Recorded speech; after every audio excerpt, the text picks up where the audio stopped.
I know a lot of you guys have goals, dreams, things you want to accomplish. You want to make something of yourself in life. But the truth is, most of you will fail because most people suck. Most people are fucking awful. They suck at almost everything. The beauty of that is it's really easy to be above average as long as you don't suck. So how do we make sure you accomplish your goals and you don't suck? Well, the first thing you need is effort. Now, everybody kind of knows that they need to put in effort to accomplish their goals. Anybody who thinks they're going to just get rich quick or shit is just going to be easy is full of shit. And anyone who tries to tell you that you just follow their plan and you'll get rich quick and it'll be easy is lying to you, right? Or they're just trying to sell you something, or they're trying to get you in on their scam. And the reason they do that is because it's easy to sell suckers on the idea of things being easy. If somebody says they got scammed, usually that scammer said, hey, this is going to be easy. You won't have to do anything. And then the person fell for that, right? The problem is you wanted it to be easy. If it was easy, everyone would do it, right? So here's the thing. What kind of effort do you need to be put in? Like the quality effort. You cannot fail if you go 100%. I mean, all out. Think about the goals you've had in life that you did not accomplish. Did you kind of want to do them, or did you have to have them?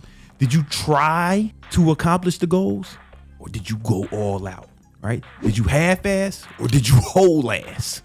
I know the answer to that, because if you would have went all out, you would have accomplished that thing. Let's say there's a bug in your house. Bugs can't make it all the way up here to the penthouse, right? They don't have, evolutionarily, they're not made to come this high above you motherfuckers, right? But they might be in your house, right? This motherfucker's running around causing havoc. Let's say you try to kill him. So let's say you use a fly swatter. Hey, I'm gonna kill the bug. Or maybe you try to hit him with your shoe or something. You're gonna try to kill him. Things you might miss, right? You might miss.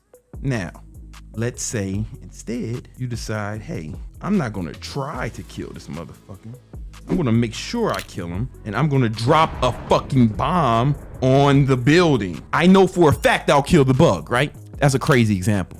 I know, I'm a crazy person. But here's the point. You need to be thinking about your goals. What amount of effort do I need to put in to make failure impossible? Most people think, hey, what do I need to do to accomplish this goal? Hey, I'll get a fly swatter and I'll try to kill the bug. Fuck that.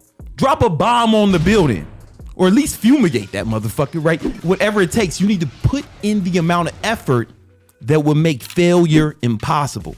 Remember this, write this down. Commit it to memory, tattoo this on your brain. Losers put in the amount of effort they think is required to try to accomplish the goal. Winners put in the amount of effort that will make failure impossible. So think about what it is you want to accomplish. Think about it. And then think about what amount of effort do I need to put in to make it impossible for me to fail? Some real shit. Gun to your fucking head, bro. You got to hit your income goal in a month. However, you still got to sleep 7 to 8 hours. You can't ignore your girl and you can't ignore your family. What do you do? What do you do? Think about that. Write that down. Write down the answer to that and do that. And you will accomplish your goal. I have yet to see somebody put 100% effort and lose.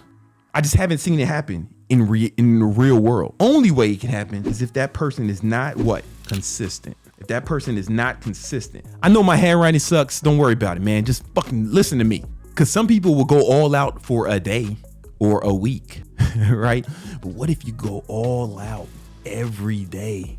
For how long? How long should you do that? Until you accomplish the goal, right? Until you accomplish the goal. All out every day. I'm telling you, persistence is undefeated.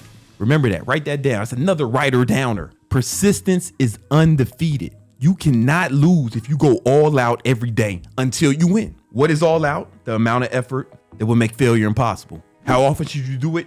All the time. How long should you do that? Until you win. You cannot lose if you do that.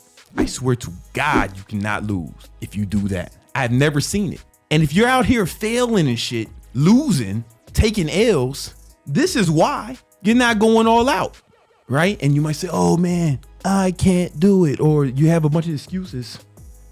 Shut up. Shut up, right? Because here's the thing. The reason you're thinking about making some excuses like a bitch is because you've been doing this shit your whole life, doing what you thought would work. And then you've been failing sometime. And what happens is that failure kind of stains your soul. And then you start to introduce doubt and pessimism into your, not only your life, but your personality. And then you start to come up with excuses. Oh, well, I didn't have it because of the economy. Oh, because of Obama. Oh, because of the immigrants. Because of Trump. Because of the blacks. Oh, because the white man's keeping us down. You'll come up with all types of excuses to justify your own failure. But a motherfucker like me is gonna win no matter what, because I'm putting in the amount of effort that would make failure impossible. I don't care who's president. I don't care if all the immigrants come around, right? I don't care who's trying to stop me. I don't give a fuck about nothing. I'm gonna win no matter what. I remember once, man, this chick, she was like, oh, it was my boy's girl. She was like, yo, I can like, she said she had like some powers or some shit. I don't know if she was trying to say she was an X-Men or something. She was trying to read my horoscope and shit. She was like, yo, you want me to tell me your sign and all this other shit, and I can kind of like, I can read your future. Like, she was claiming to be some sort of X-Man, I guess, right? And I was like, nah, I'm cool. And she said, why? I don't understand. Are you afraid? I'm like, no, I'm not afraid. I know what's gonna happen, bitch. Because the amount of effort I'm putting in, it's impossible for me to fail. It's set in stone. It can't not happen. Because I'm a G and I'm going all out. You know what I'm saying? Because I'm putting in this kind of effort. So I don't give a fuck about what the horoscopes say. I don't give a fuck where the moon is this month. I don't give a fuck where Mercury is or where the planets are. I'm going to win no matter what, ho. I'm going to tell you my future right now. You let the losers worry about what the stars are doing this week. I wish a bitch ass star would try to stop me. I'll fuck a star up. I can't lose because of the effort though. It's not because I'm special. It's not because I'm so smart. It's not because I have some different talents. All because I'm gonna put in way more effort than what's required. If I see a bug, I'm bombing the building. I'm not trying to stomp on it like a hoe because I know I might lose it. I might not hit it. I'm not gonna put in any effort that I might lose. And I'm not gonna do it sometimes. I'm gonna do it all the time. I'm gonna be consistent. Here's the important part about consistency, motherfucker. Some people will do stuff every once in a while and say, hey, it's better than nothing. Hey, well, something's better than nothing. Shut up. You shut your mouth, loser. Nothing is better than doing something inconsistently, because doing something inconsistency gives you the impression that you're actually making progress when you're not. All it does make you feel better about your inevitable failure. That's all it's gonna do, is make you feel better about your inevitable failure, because inconsistency is undefeated too, right? Consistency is undefeated, but so is inconsistency. Right? You know, you can't do some shit sometimes and expect fucking amazing results. What you can expect from doing shit sometimes is, I might make it, I might not. You know, one of my students today said, yeah, and I'm gonna try to get some clients for the end of the year. I'm like, what the fuck you mean try? We don't try to do shit around here. We do shit. We put in the kind of effort that makes failure impossible. If you had to do that, what would you do? If your life depended on you getting some clients, what would you do? Okay, so do that. Why not just do that? Why not just do that? Come on, man. The next part you need is belief. You need belief. And a big part of belief is actually seeing it. When you see it, sometimes you need to see someone else do it to even know it's possible, man. Like my mentor, Elliot Holst, when I met him and he was like a millionaire doing online fitness, I was like, oh my God, it's possible. I wouldn't even try if I didn't see Elliot do it. He inspired me. There is no me without Elliot. It's not even that he helped me so much. I mean, he definitely gave me some game, but the most important thing he did was he showed me that I could do it. He was somebody who looked like me, who was like he didn't come from means. He did it his own way and it inspired me. Losing doesn't inspire anyone. For all of human history, they thought that the 4-minute mile was impossible. They thought there's no way a human being can run a mile under 4 minutes. Doctors went on TV and said, nah, if somebody did it, their heart would explode. It's just impossible for humans. But one guy said, fuck that. Roger Bannister said, fuck that. And he had an event. It was like some race. He won the race, obviously. And then they announced the time. Said the winner is at 3 minutes. And they said 3. As soon as they said 3, the whole crowd erupted. They couldn't believe, because they knew that was under 4 minutes, right? As soon as he said 3, the crowd erupted because he had did something that everyone thought was impossible. Now, here's the beauty of that. He only had the record for about a month or two. Then someone else broke it. Then a bunch of people broke it. Then hundreds of people broke it that same year. It wasn't a big advance in human evolution.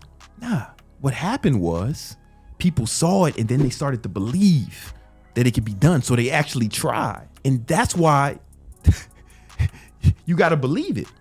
And the big part of believing it is seeing it, man. You got to see it.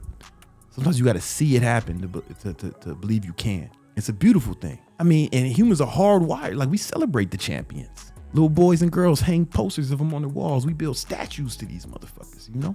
We make movies about them, write songs about them. Nobody's doing that about the losers, man. Some of you might be struggling with confidence, right? You might think you need more confidence. I'm gonna tell you, you don't. What you need, courage. I know my handwriting is bad, don't worry about it. If you feel like you need confidence, you don't. What you need is courage, because courage means you're acting in spite of fear. Like, you're scared, but you're doing it anyway. That's courage, baby, right? You don't need more confidence.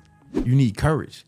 Because everything I've done that I never did before, I was scared at first. I did not have confidence. You don't need confidence to start. You need to not be a bitch to start. Courage means not being a bitch. Because what does a bitch do? When he's scared, he says, oh, I'm scared, and he cowers. And it leaves him in his comfort zone. That fear becomes this trap that keeps this motherfucker in his comfort zone indefinitely until what? Until he musters up enough courage to face his fear and go through it. Sometimes you'll get that courage from seeing someone else do it, though. That's why it's important who you surround yourself with. When I was taking my son to the park, and this one little kid, he was really scared of like this dog. It was a friendly like puppy, but he was scared of it until what? Until he saw the other kids playing with it, having fun with it. And then he mustered up enough courage to go to the dog. He was still kind of timid at first. He still had a lot of trepidation, but he faced his fear. That kid tougher than you, bro. Right? But he had to see it. So it's important to surround yourself with victory. That's why you got to join the victory unit, right? Free Discord, none but champions in it, none but winning. It's free. It's in the description. None but winning. And you'll see that, and it might give you some more courage, right? The next one, it gets a little weird, but just stay with me here. Let's say, do you kids know what radios are? Do y'all still use radios? I don't know. Back in my day, we used to have a radio. Sometimes they call it a boom box. And we put it on and put on the radio station. And I used to think that, oh man, the boom box or the radio actually played the music. But then what I realized was the radio doesn't actually play the music. You think the radio plays the music, but what the radio does is it really just tunes to different frequencies. And then it picks up the music that's being broadcast at that frequency. Some of you are like, yo, Brandon, what the fuck are you talking about, right? But walk with me, just walk with me. It's gonna be important, right? So it's playing the music, but the music is coming because it tunes to the frequency. So like if you're in New York, you put on 97, right? What are you gonna hear? You're gonna hear hip hop. You turn it to 105, you're gonna hear pop music. It just tunes into a different frequency. Why is this important? Have you guys ever met a motherfucker is always sad, or he's always talking about how bad things are, always complaining, right? His life sucks. Or maybe he's on the internet complaining about immigrants, politics, white man, or black people, whatever. Who knows what he's complaining? He's complaining about some dumb shit all the time. He always talking about his problems. You guys ever met someone like this? What's it like to be around that person? Do you like to be around that person? Do they make you feel better when you're around that person, right? And then look at their life. Are they getting the results they want? Nah, man, they're probably not. Why? Because they're tuned into a different frequency. So they're only picking up negative shit. Then again, let's say you meet somebody who's like crazy positive. Every time you see him, he's like, yo, what's up, man? Happy, confident, talking about getting money, talking about victory, talking about winning all the time. I know some of you guys are thinking, Brandon, you're such a good artist. Why don't you pursue that? Nah, because I like to teach. How do you feel when you're around this fella? You probably feel a little better. You probably feel like you can accomplish more because he's tuned into a different frequency and he's broadcasting that, right? So the radio doesn't play the music. It broadcasts the music depending on what frequency it's on, right? So do you. When you meet a little baby and he's in the park, he's laughing, or a toddler can walk in the room and just lift the energy of the whole room. You ever seen it? Or like a puppy run into a room and everybody gets happy, right? Because that puppy's on some different energy, and that energy is contagious. You start to feel it. Now, Brandon, the fuck this got to do with getting money, accomplishing goals? All right, let me tell you. If these two people were both salespeople, who do you think is going to get a higher close rate? Who's going to get the most business? Real quick, just who you think? Obviously, the person with the best energy, right? Let's say these guys are both single. Everything is equal. Their income level is equal. Their looks are equal. Who do you think is going to get the most women? The one who's fucking sad, complaining all the time like a fucking hoe? Or the one who's talking about victory all the time? Who do you think is gonna have the most friends? The motherfucker who's always complaining about shit, talking about how life sucks or shit is going wrong? Or the motherfucker who's always talking about how dope shit is?